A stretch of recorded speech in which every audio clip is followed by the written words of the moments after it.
तो हम लोग कॉन्सेप्ट, अब हम इक्वेशन आपको बताने जा रहे हैं फुल, कैसे ये मोल और इक्विवेलेंट और फैराडे फर्स्ट लॉ रिलेटेड है। तो हम लोग एक कॉन्सेप्ट सीख लिए हैं, नंबर ऑफ इक्विवेलेंट बराबर नंबर ऑफ फैराडे,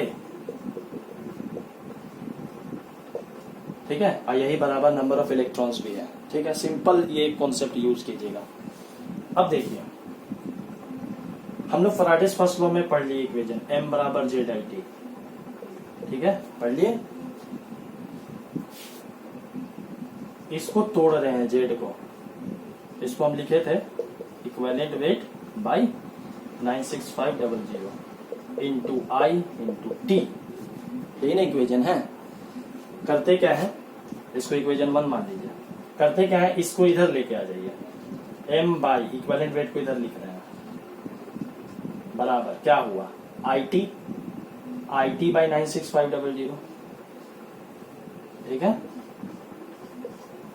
यही ना है। ये क्या है देख लीजिए, प्रूफ हो जाएगा ये कि number of equivalent number of Faraday equation से प्रूफ कर रहा है। m को बोले थे आप वेट भी w भी लिख सकते हैं। वेट बाई इक्विवेलेंट वेट क्या होता है, नंबर ऑफ इक्विवेलेंट।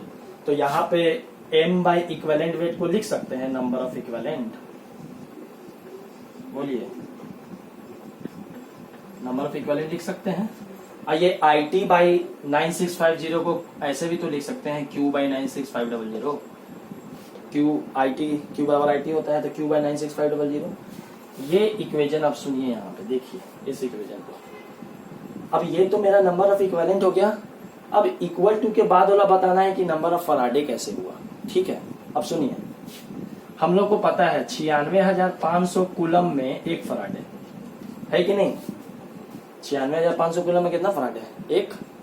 तो एक कूलम में कितना होगा 1 बाई 96500, नहीं होगा। क्यू कूलम में कितना होगा, क्यू कुछ भी रहे, क्यू 500 1000, तो क्यू में कितना होगा, इंटू क्यू कर देंगे, तो 1 इंटू क्यू बाई 96,500, तो क्यू में क्यू बाई 96500 फैराडे नहीं होगा।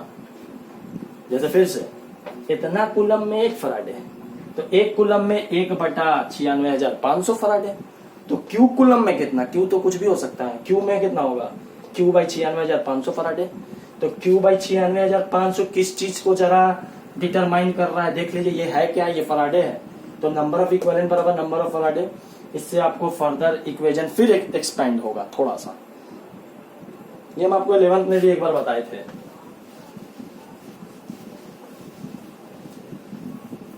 ये लाइन हमेशा याद रखना है, नंबर ऑफ इक्विवेलेंट बराबर नंबर ऑफ फैराडे, ये रामबाण है। अब सुनिए, मेरा आ गया equation m by equivalent weight is equals to I T by 96,500, या तो आप q बाई 96,500 लिखिए, q को फर्दर तोड़ना ही पड़ेगा।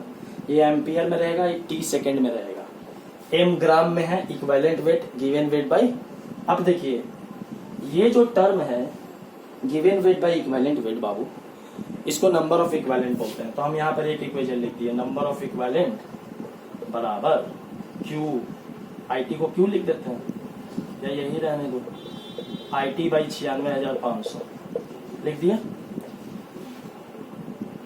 ये तो एक इक्वेशन, इसको इक्वेशन 2 मान लीजिए। हम इसको फिर से तोड़ेंगे, जैसे इसको तो ये एक बार लिखिए दिए, और कुछ लिख सकते हैं क्या फर्दर, तो हाँ लिख सकते हैं। इक्विवेलेंट वेट को तोड़ेंगे, m बाई इक्विवेलेंट वेट को लिखेंगे, क्या होता है equivalent weight, molecular weight by valency factor, molecular weight by valency, तो वैलेंसी फैक्टर तो ऊपर जाएगा, नहीं जाएगा। इन नंबर ऑफ इक्विवेलेंट को हम ऐसे भी लिख सकते हैं, बराबर आई टी बाई 96,500। अब देखो, ये टर्म जरा पहचानो, हम लोग का खानदानी टर्म है, given weight by molecular weight, number of mole होता है, number of mole into valency factor is equals to I T by 96,500 आ गया ना जी, ठीक है। ये इक्वेशन 3 हो गया। इतना बार तोड़ना है तुमको, number of mole into valency factor. अब देखिए, चाहे तुम नंबर ऑफ इक्विवेलेंट को given weight by equivalent wait कहो, या number of mole into valency factor कहो, हम नंबर ऑफ इक्विवेलेंट दो हिसाब से निकाल सकते हैं, number of mole into valency factor और नंबर ऑफ और given weight by equivalent wait. तो चलो इसको हम प्रूफ करते हैं। किसी का इक्विवेलेंट जानते हैं, जैसे मान लीजिए कैल्शियम का हम आपको बताए इक्विवेलेंट वेट कितना होता है 20 ग्राम। जब इक्विवेलेंट वेट 20 ग्राम है तो एक इक्विवेलेंट होने के लिए गिवन वेट कितना होना पड़ेगा 20 ग्राम। ठीक है, तो एक इक्विवेलेंट ऑफ कैल्शियम में 20 ग्राम होता है। ठीक है, दो इक्विवेलेंट में कितना होगा देखिए समझना। एक इक्विवेलेंट ऑफ कैल्शियम में कितना हो गया 20 ग्राम, और एक मोल में कितना होता है 1 मोल ऑफ कैल्शियम में कितना होता है 40 ग्राम।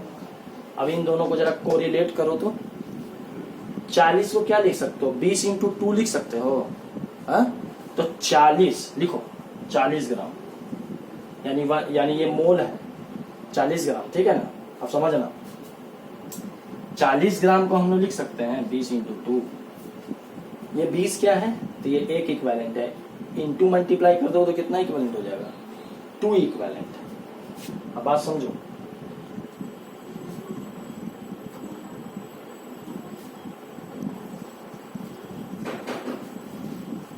यानी हम लोग मोल को इक्विवेलेंट के टर्म में भी बोल सकते हैं। 40 ग्राम कैल्शियम बराबर 1 मोल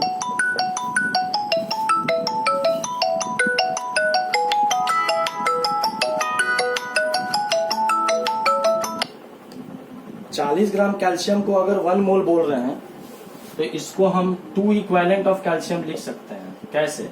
क्योंकि एक इक्विवेलेंट में बाबू 20 ग्राम होता है तो 2 इक्विवेलेंट में 40 ग्राम होगा ना, तो 2 इक्विवेलेंट ऑफ कैल्शियम हो गया। ठीक है, बात समझ रहे हैं। अब देखिए मेरे पास ये इक्वेशन आ गया आपका Faraday's first law of electrolysis का कंप्लीट। आप कहीं से भी क्वेश्चन बना सकते हैं। नंबर ऑफ इक्विवेलेंट बराबर नंबर ऑफ फैराडे, ये बात कंठस्थ याद रखना है। ठीक है, इक्विवेलेंट का कॉन्सेप्ट एकदम समझना है। हम अगर एल्युमिनियम की बात करें तो एल्युमिनियम का 1 मोल में कितना ग्राम होता है 27 ग्राम एल्युमिनियम। ठीक है, तो 27 ग्राम बराबर 1 मोल ऑफ एल्युमिनियम लिख सकते हैं कि नहीं लिख सकते हैं? 27 ग्राम बराबर 1 मोल ऑफ एल्युमिनियम होगा। ठीक है, तो इसका एक इक्विवेलेंट कितना होगा एल्युमिनियम का? सबसे पहले इक्विवेलेंट वेट निकालिए। इक्विवेलेंट वेट होता है molecular weight by valency. Molecular weight by valency, valency ऊपर चल गया है वैलेंसी फैक्टर। तो मॉलिक्यूलर वेट 27 और वैलेंसी इसका जो चार्ज है, चार्ज कितना होता है +3, तो 27/3 9 ग्राम, यानी इक्विवेलेंट वेट ऑफ एल्युमिनियम 9 ग्राम है। तो गिवन वेट को कितना होना पड़ेगा एक इक्विवेलेंट के लिए 9 ग्राम, यानी एक इक्विवेलेंट ऑफ एल्युमिनियम में 9 ग्राम होता है। तो तुम 27 को 9 के टर्म में कैसे लिखोगे? नंबर ऑफ मोल को इक्विवेलेंट के टर्म में क्या हम लोग कह सकते हैं 1 मोल ऑफ एल्युमिनियम जिसमें 27 ग्राम होता है इज इक्वल्स टू 3 × 9 ग्राम। 9 ग्राम क्या है तो 1 इक्विवेलेंट ऑफ एल्युमिनियम। तो 9 ग्राम में एक इक्विवेलेंट, तो 27 ग्राम में कितना इक्विवेलेंट 3 इक्विवेलेंट। तो 1 मोल ऑफ एल्युमिनियम बोलो 27 ग्राम को, या तो 3 इक्विवेलेंट ऑफ एल्युमिनियम बोलो, ये दोनों बराबर है। बात समझ रहे हैं? तो ये आपका कॉन्सेप्ट है, ये आपका full equation of Faraday's first law of electrolysis. तो इससे रिलेटेड आपको न्यूमेरिकल हम आपको बताए थे कि आप क्वेश्चंस, अब जो भी क्वेश्चंस आप बनाइए इससे आपको क्वेश्चन बन जाएगा।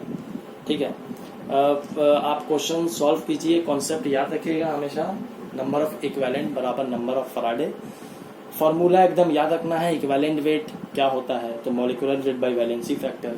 नंबर ऑफ इक्विवेलेंट क्या होता है तो given weight by equivalent weight. ठीक है, इक्विवेलेंट वेट को फिर तोड़ दीजिएगा molecular weight by valency factor, तो number of mole into valency factor हो जाएगा नंबर ऑफ इक्विवेलेंट। 1 इक्विवेलेंट कब होगा किसी का? चलिए 1 इक्विवेलेंट नहीं तुमको अब दिमाग में घुस रहा है। ठीक है, हम मान लो पोटासियम आ गया, इसके ऊपर तो प्लस चार्ज होता है, इसका कितना होगा मॉलिक्यूलर वेट 39 ग्राम होता है। तो 39 ग्राम ऑफ पोटासियम को 1 मोल ऑफ पोटासियम बोलोगे। ठीक है, तो इसका एक इक्विवेलेंट कितना होगा ठीक है, तो तुम एक इक्विवेलेंट या कितनों इक्विवेलेंट निकालना हो तो ये फॉर्मूला याद रखो ना, given weight by equivalent weight. ठीक है, चलो गिवन वेट हमको नहीं पता है, एक्स ले लेते हैं। इक्विवेलेंट वेट तो दिमाग में निकाल सकते हो। इक्विवेलेंट वेट होता है मॉलिक्यूलर वेट बाई वैलेंसी। तो मॉलिक्यूलर वेट तो पता है ना 39 ग्राम, अब वैलेंसी पता है ना 1, तो बाई 1, तो ये कितना हो गया, ये तो number of equivalent x by 39 हो गया। ठीक है, ये मेरा आ गया। अब तुम ही लोग बताओ x का कितना वैल्यू लेंगे कि नंबर ऑफ इक्विवेलेंट 1 आ जाएगा, 39 लेंगे तभी ना 1 आएगा। यानी जिसका वैलेंसी फैक्टर 1 होता है उसका मॉलिक्यूलर वेट और इक्विवेलेंट वेट बराबर होगा।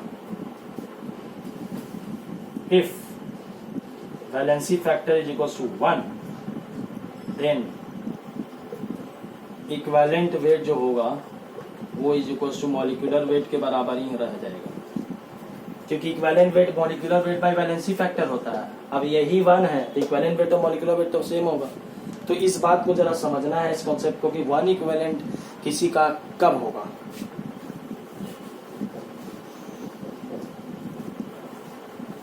बाकी आपका सेकेंड लॉ हम आपको नेक्स्ट वीडियो में प्रोवाइड करेंगे।